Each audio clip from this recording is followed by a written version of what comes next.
Hi, I'm Ronald Johnson, Vice President of Policy and Advocacy here at AIDS United, and I'm really pleased to talk about this year's FY13 budget.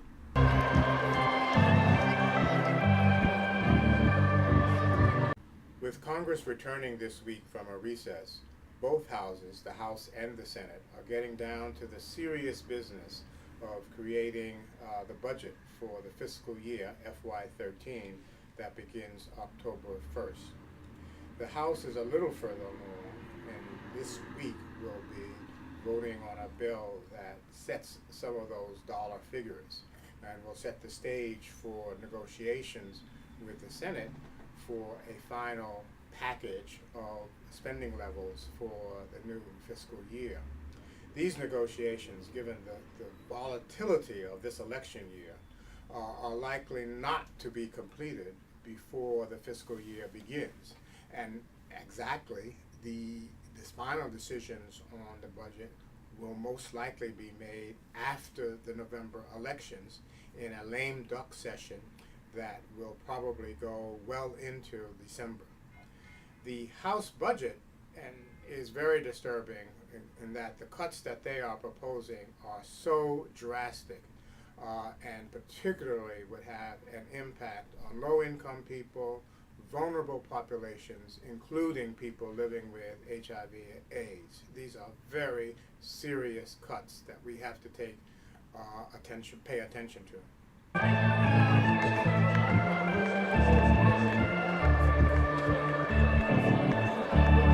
This week, it's really insider baseball in Congress, which is probably appropriate since the Nationals are off to such a good start this year.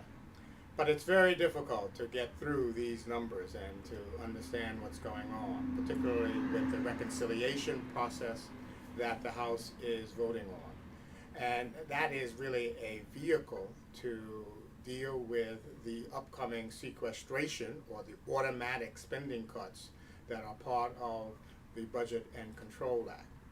As a reconciliation, it's probably not going to go anywhere because that would require the Senate to be in agreement, and the Senate definitely is not going to take up the package that the House is voting on this week. But it's very important nonetheless that we pay attention to this because the Republicans are creating, the House Republicans are creating a plan that will be used in the lame duck session to avoid the automatic cuts that are due to take effect in January. And this plan really shifts money from health care programs, low-income programs, to defense. So the programs that serve vulnerable populations are going to be drastically cut in favor of increasing monies for the military. And that is why we should oppose these cuts.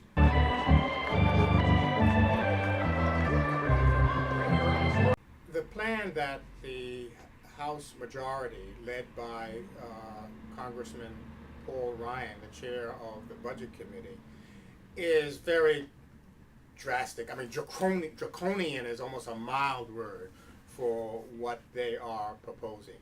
And that's why AIDS United is so thoroughly opposed to these cuts and will be opposing them in the coming months. These decisions are not going to be made final until December, but we need to pay attention to them now. There are cuts in Medicaid. They virtually wipe out funding for the Affordable Care Act. Cuts to the SNAP program, which is the food stamp program. These are programs that low-income people, middle-class people depend upon for their lives. And these are the programs that the Republican majority in the House are cutting in favor of increasing spending for defense and not addressing at all raising taxes, raising revenue, the kind of balanced approach and the shared sacrifice that is needed to really deal with the deficit in a fair and responsible manner.